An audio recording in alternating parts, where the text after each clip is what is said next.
Hey guys, welcome back. Welcome back to Clownfish TV. This is Neon, not here with Geeky Sparkles. Today she is out and about, but we're going to talk about an update on the writers' strike. God, this is crazy. Writers aren't owed a living, according to Bill Maher. We're going to come back to that because I think this is a recurring theme that is coming up, because that is the crux of the argument now. It used to be pay and royalties and AI and keeping that in check, and now it seems to be that everybody who wants to write is owed a living. It's the size of the writer's room. That seems to be the sticking point.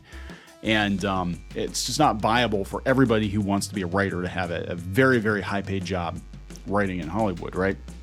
But we're going to talk about how more people have caved. So after Drew Barrymore got bullied off the air, now Jennifer Hudson and The Talk and I think a few others are postponing their taping as well. Probably they do not want to get canceled either. So we're going to talk about that. And Rosie O'Donnell thinks it's fantastic, by the way. But she's not on the air currently, is she? If she is, nobody watches her. I'm going to talk about this. Before we get into it any further, please subscribe for more pop culture, news, views, and rants, guys. This is an ongoing issue in Hollywood. Hollywood is basically eating itself at this point. I don't know how much longer the strikes are going to go on. Supposedly they're going to sit down this week and talk again. The last deal that was thrown out by the studios, from my vantage point, was a pretty damn good deal, and the WGA turned it down. So now we've got a lot of below-the-line workers out of work, a lot of support industries out of work. LA is in absolute chaos, more so than usual. And, there were some people that wanted to bring their shows back that were actually allowed to bring their shows back during a strike. And they have been bullied off the air, including Drew Barrymore, now apparently Jennifer Hudson as well. But somehow The View gets off scot-free. And they talk about it. They actually address it in this Hollywood Reporter article. Jennifer Hudson show follows other daytime shows in delaying premiere during the strikes. The Oscar winners' syndicated show joins the Drew Barrymore show and The Talk in postponing their seasons. Probably Jennifer Hudson does not want to get canceled. And here's the thing. Now, before we get into this, if you remember yesterday's video, go out and watch that video yesterday talking about how Drew Barrymore her show was basically bullied off the air. She had it in her contract, because it's a daytime talk show, that she had to produce so many episodes or she could lose her show. So she probably took a look at the situation. She's like, yeah, hey, not having a show at all is much, much worse than, moving forward without writers, without WGA writers. Other people like Bill Maher are just stepping over the situation. So what we'll talk about Bill Maher and this attitude as we go on. But Hudson's syndicated show, distributed by Warner Brothers, was slated to premiere Monday, but now it's on hold. So this is following The Talk and Drew Barrymore. All three shows are signatories of the Writers Guild of America's minimum basic agreement that employed WGA scribes in the past. They had all been scheduled to open their seasons Monday, but came under scrutiny and sharp criticism in the past week. Threatening criticism, not sharp criticism. Threats and bullying. The catalyst was that Drew Barrymore announced on September 10th she'd be debuting the fourth season of her show. I own this choice, she said in an Instagram post. We're in compliance with not discussing or promoting film and television that struck of any kind. After backlash from striking writers and actors, including pickets outside her studio, Barrymore issued an apology Friday, but did not announce plans to pause production. That came on Sunday. After more bullying, she paused her show. And then Rosie O'Donnell's like, oh, good on you. It only took, a bunch of us dogpiling you for 2 or 3 days to get it through to you. Though much of the criticism focused on Barrymore, partly because of her public statements and partly because of the fact that she opted out of hosting the MTV Movie and TV Awards in the early weeks of the strike, striking writers also questioned decisions by The Talk and Jennifer Hudson to announce Monday premieres. The Talk was picketed. Now, this is where it's interesting. A fourth daytime talker that's a WGA signatory, Kelly Clarkson, is in the midst of moving production from LA to New York and hasn't announced a premiere date yet. Get out of LA, escape from LA. Well, you have to escape from New York too. ABC's The View has remained in production during the writers and actors strikes and has been picketed, though it says the work of its striking writers is not being done by anyone else. Well, it doesn't matter if you say, hey, we're not going to use writers like Bill Maher, you still get dogpiled. You know, you still get dogpiled because you're expected to just stop because everybody else is stopping. Even if you're in compliance, you know, you're technically not doing anything wrong, but it's a moral quandary, isn't it? It's a moral quandary. God forbid you do what you can do to keep your below the line workers employed. You know, so whatever sympathy I had before, I think is kind of out the window at this point. You know, I do agree on some of the terms that they were asking for, some of the things they were asking for. Definitely the royalties, because, you know, streaming is very like nebulous. So I think they need to be more transparent about that. The AI, I think they need to make sure they're not just using your likeness or your voice without your permission or without compensation. And you need to be very clear with people when they're signing contracts that they're not signing away their rights to themselves, right? I think that needs to be made clear. That being said, I can't get on board with, you know, the writer's room mandate because, again, you don't need 20 people to write a series that has an 8-episode order on Netflix. You know, it's like, if anything, it turns out to be like The Witcher, which could have been a fantastic show if you had just a couple of people that stuck to the source material, produced that show. It would have been fine. But yeah, there are other shows. Live with Kelly and Mark. Tamron, I can't tell who the hell is live anymore. Now it's Kelly and Mark.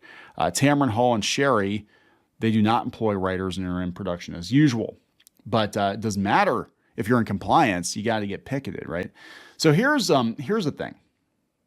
This is what I think's going on. I think basically Hollywood, and we did a video on this yesterday talking about how Google is paring down its HR department, but they're still going to hire talented programmers and developers, right?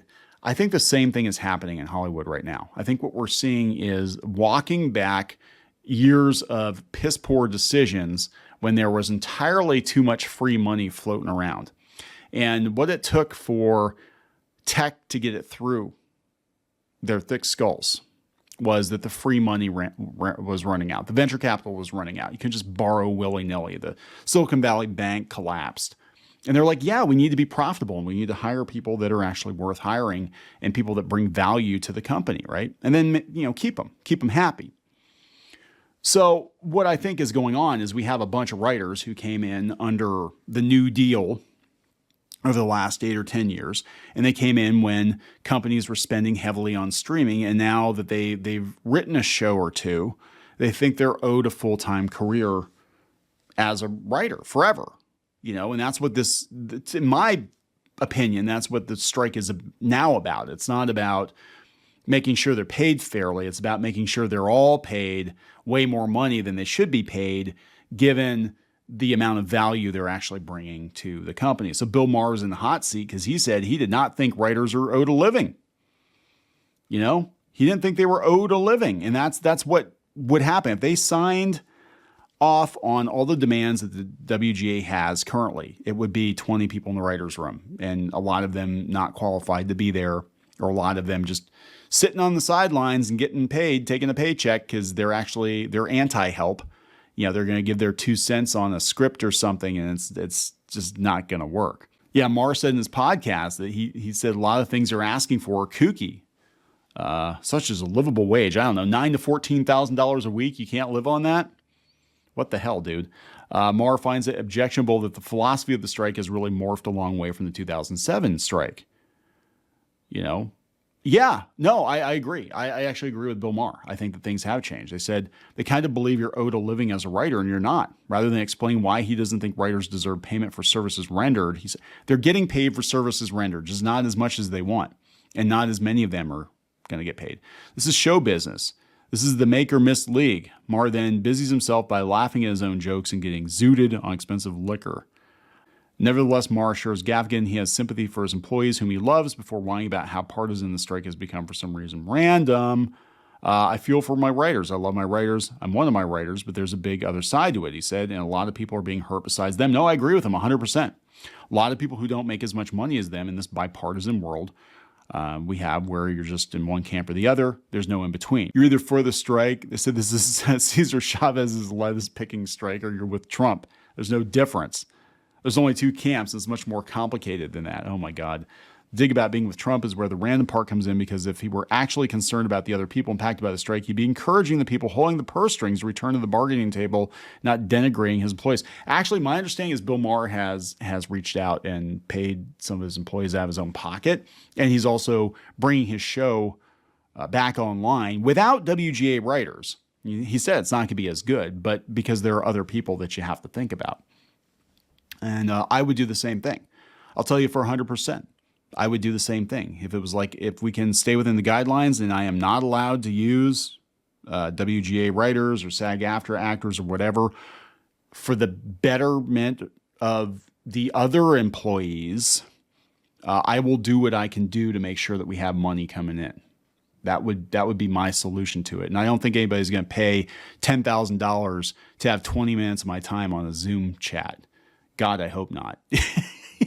So I would be like, let's bring the show back. So this is come from the Huffington Post. Of course, it just came out today. These Gen Zers are fighting for their generation in the future of Hollywood. These are all very young WGA writers. 23-year-old.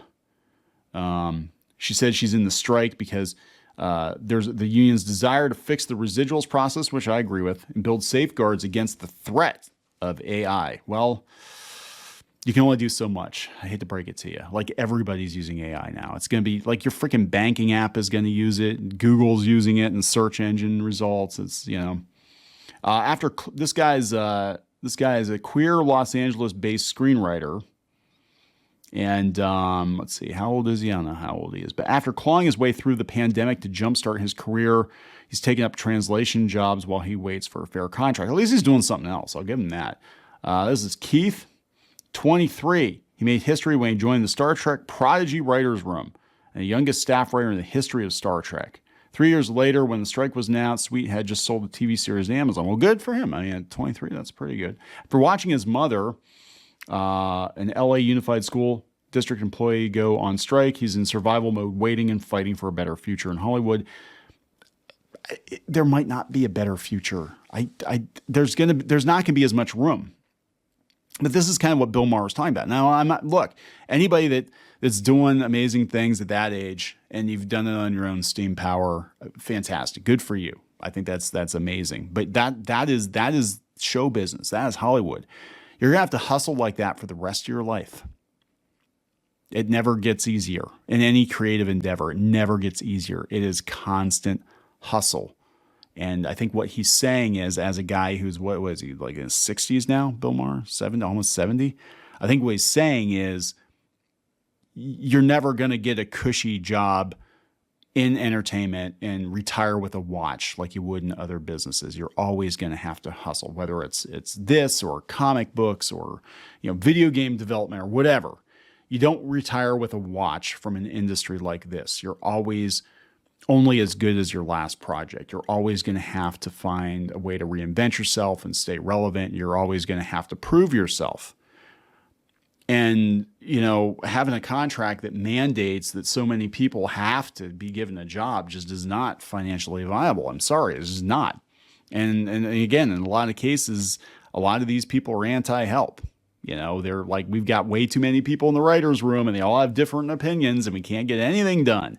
And now this one's pissed off because we haven't let her write anything. So now she's going out to Twitter to try to cancel this other guy over here because, he's middle-aged and white or whatever. And so now all of a sudden he's a rapist. So we got to get rid of him. You know what I'm saying? Like, there are all kinds of problems that are coming out of it. And I'm not saying that's the norm, but I'm just saying there are all kinds of problems that arise from having too many fucking cooks in the kitchen. This guy was a writer's production assistant on The Neighborhood, and he played Stu in season 5. He's working as a barista. That's a lot less money than you guys were offered that your union turned down, and take it up with them.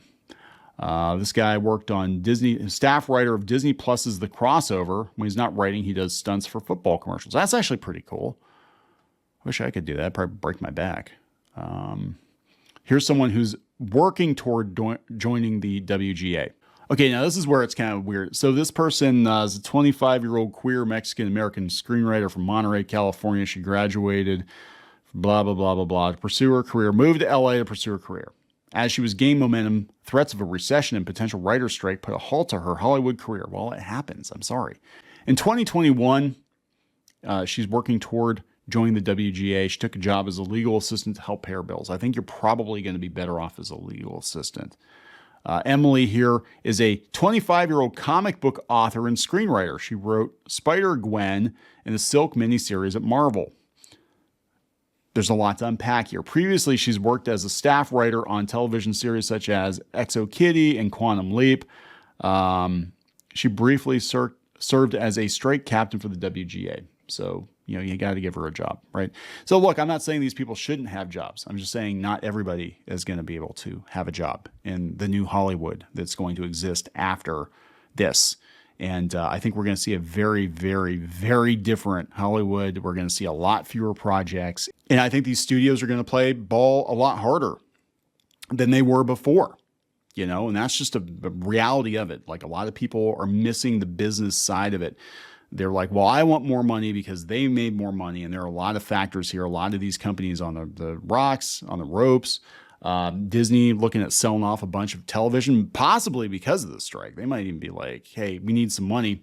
Yeah, we don't want to deal with all these writers and actors now. So that was a great time to just divest ourselves of linear TV, and then we just focus on Disney Plus, and it's somebody else's problem. If they want to cancel all these shows, fantastic. And you might get what you want. They might reach an agreement and they actually give the writers, the WGA writers, what they want. But that doesn't mean that all of the networks have to use them. That might change. They might say, hey, we want non-union work. We're seeing more of that in anime and in animation now too.